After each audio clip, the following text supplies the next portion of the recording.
नरेंद्र मोदी जी 2019 के चुनाव के बाद रिजल्ट आने से पहले प्रेस कॉन्फ्रेंस करते हैं, कहते हैं 300 सीटें आएंगी।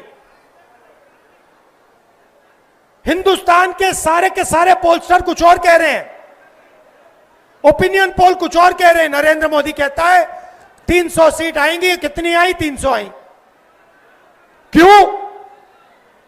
वोट चोर।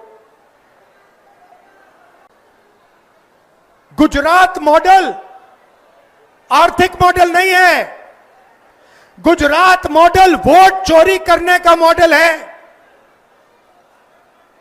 और इस मॉडल को ये 2014 में नेशनल लेवल पे लाए।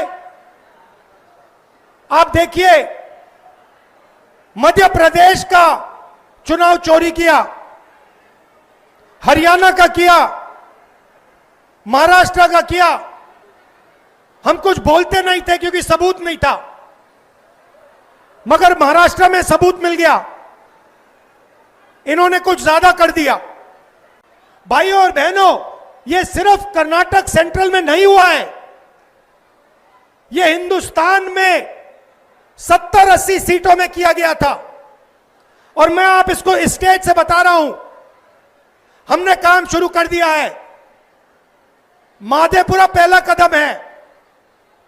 हम आपको दिखाएंगे कि असेंबली इलेक्शन चोरी किए जा रहे हैं, हरियाणा चोरी किया गया, महाराष्ट्र चोरी किया गया, लोकसभा चोरी की गई।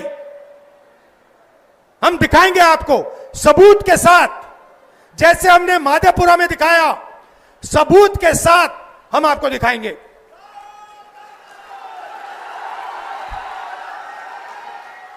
मैं इलेक्शन कमीशन से पूछता हूं, इसमें लिखा है कि एक व्यक्ति को एक वोट मिलेगा।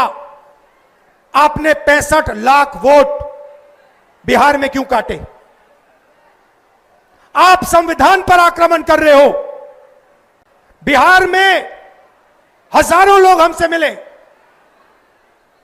हजारों लोग मिले, कहते हैं भैया हमने तो वोट किया, 3-4 बार वोट किया, हमारे पास सारी की सारी आईडी है, हमारा वोट काट दिया।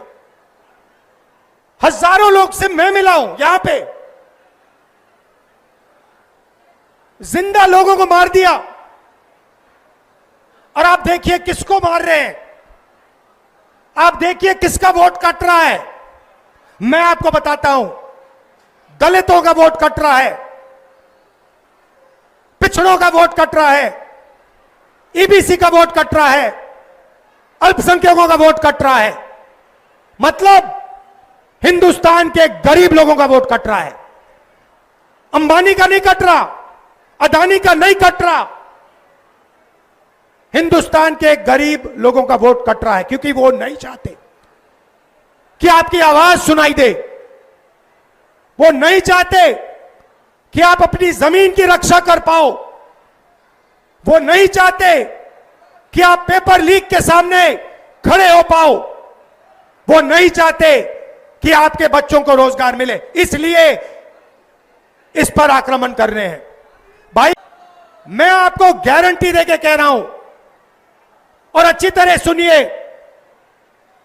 नरेंद्र मोदी वोट चोरी करके चुनाव जीतता है। नरेंद्र मोदी वोट चोरी करके, वोट कटवा के, वोट बढ़ा के चुनाव जीतता है। और नरेंद्र मोदी और अमित शाह की मदद हिंदुस्तान का इलेक्शन कमीशन करता है। ट्रंप ने आज कहा कि जब हिंदुस्तान पाकिस्तान का युद्ध हो रहा था, मैंने फोन उठाया और नरेंद्र मोदी से कहा कि सुन, ये जो तू कर रहा है इसको 24 घंटे के अंदर बंद कर। और नरेंद्र मोदी ने 24 घंटे में नहीं, 5 घंटे में सारा का सारा रोक दिया। एक नया कानून आता है, लोकसभा में, राज्यसभा में चुप्पे चुप्पे एक नया कानून आता है, पास हो जाता है, किसी को नहीं पता।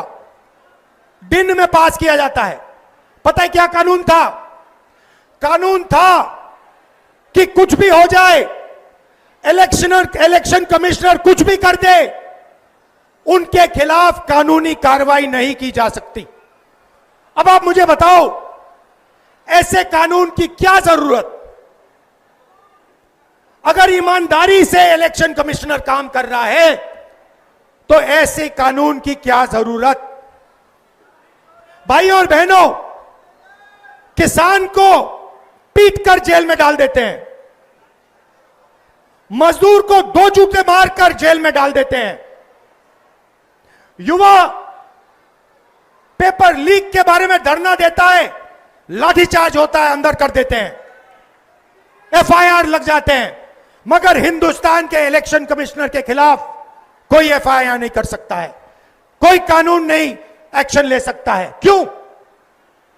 इसका एक ही कारण है, ये लोग नरेंद्र मोदी की वोट चोरी में मदद कर रहे हैं।